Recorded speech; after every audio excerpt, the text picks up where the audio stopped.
Hey, hey, hey, hey! Look what I've gotten for myself. Now what do you think it is?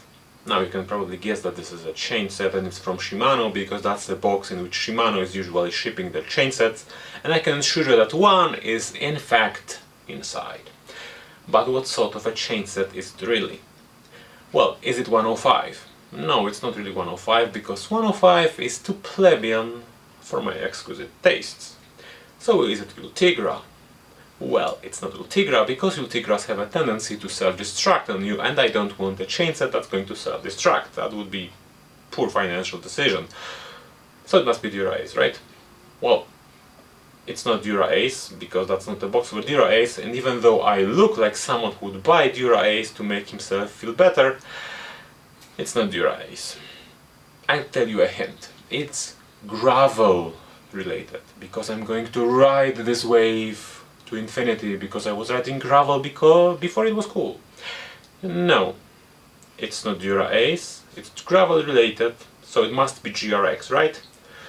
Well, almost.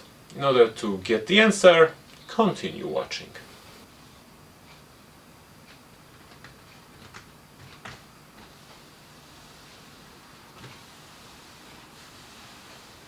Shimano box ASMR.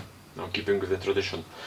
You see, every once in a while, a large corporation, either by accident or by pure negligence, does something correctly. And in this particular case, Shimano released a crankset for a gravel with 46x30 chainrings, where I wouldn't expect it to occur.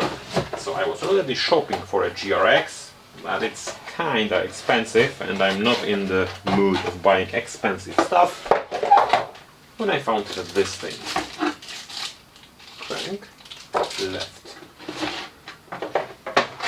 Inside of the box, this, ladies and gentlemen, is a preload bolt. And this is a Shimano Altus crankset with a MT210-2 interface. The model number is MT210-2 or -2, and it's meant for 2x9 drivetrain, and it's pretty awesome, because this entire thing will cost you about $30 to $40. So let's go through all the features. So starting from this year, I think, Shimano started releasing their MT2 interface using this 24mm axle on the Altus group. It is available in both triple, in a 36x22 double, and this gravel friendly 46x30. Obviously, as you would expect from Altus, the rings are attached permanently to the crank arm, and that's not much of an issue, because this entire thing costs less than a single ring for the GRX. Now, the only problem with it is that its chain line is 46 or 49 point something, and the GRX is a bit narrower, 47 or 46. Essentially, they differ by millimeter or so. Other than that, they are almost identical.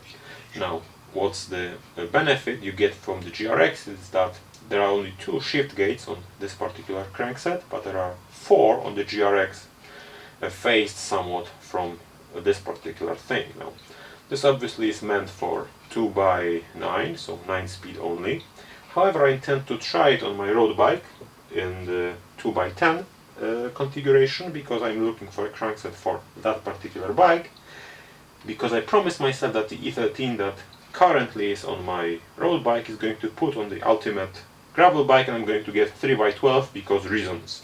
Obviously this is Shimano, so this is going to be good quality, but let's check how much does this thing weigh without the bottom bracket, with all the rings. That's a kilogram with 60 grams, so certainly not something light, but that's because the rings are made of steel. Now this is 175mm long, there is a version that is 170mm long, and unfortunately not much more than that. And unfortunately this is everything I have to say about this crank, because obviously this is Shimano, and it's going to work perfectly fine because it's Shimano. So let's put it on the bike. Alright, but before we go any further, I would like to check one more thing. This is a new chain set. This is a new 12-speed Shimano 7100 chain. I never installed it, never used it. Is it going to fit on this chainring or both of them? Let's try the big ring. As you can see, it fits like a charm, no issues there. Let's check it on the small ring. As you can see, it fits like a charm, nothing's wrong there. And as you can see, you can't jam it between the chain rings like this, so it means it's going to shift perfectly every time. It just shows you that most of the time cranksets are pretty oblivious to the amount of gears you have. And as a supplemental to this video I did to GCN, take a look at this. New chain ring, everything is fresh, and if I pinch the chain here, you can see there's a gap here, so never use the pinching method in order to make sure that your chain is worn out, because this is everything fresh and it's already showing you with the pinch method that this chain is worn out of the box. Anyhow, let's install this. Alright, so this is what we're starting from. This is an E13 180mm crankset, which I have modified from a triple to a double using a 44 original ring and a homegrown 30 ring. It works perfectly. Here at the back we have 11 to 25 Shimano cassette of some sort of, I don't know, quality level, I don't really know, I have it for so long I forgot. Shimano Caprio short cage shadow derailleur and Campagnolo something front derailleur. And we're going to be switching from this to this. Essentially the entire driveline is the same as before, except for the crankset, and the only notable change when it comes to the ergonomics of the bike is that change from 44 to 46, which a bit worries me, but I have a 12 to 28 cassette to compensate if that proves to be a problem. Now the only peculiarity when it comes to installation of this particular crankset is the same as it was with the installation of the E13, because I had to move the chain rings or the entire chain set inwards by 5mm by not using the BB Cup spacer shims, and compensating on the other side because I wanted more friendly chain line for the road derailleur I have here. And of course, having a friendlier chain line means that I can use the entire cassette without much of an issue. And there you go. Those were my first impressions of the Shimano Altus FC MT210-2 46x30 crankset. Oh, that was a mouthful. Anyhow, you might be wondering, why am I bothering you with any of this? Well, the reason is that the content must flow, obviously. I think we can all agree that you can spend infinite amount of money on your bike or just about any hobby and not be satisfied with the result you're getting, because while we're chasing those marginal gains, however we're going to call it, it's easy to lose focus or to lose the picture of what you're actually trying to achieve. When it comes to bike parts, well, thanks to the trickle down of technology for the last 20 or 30 years, the quality of the lower tire groups of Altuses, Alivios, Clarises and whatsoever is ridiculously high. I remember that a year ago on this particular bike that's standing right there, taunting me, why am I not riding it, I had a Claris crankset, which was, as you can imagine, integrated axle, triple, because that was my thing then, and steel rings, and it performed admirably. It worked perfectly. It was in a quite stark contrast to what I remember from the lower quality groups, for example 30 years ago, which would, for example, bend the chain rings or wouldn't work at all.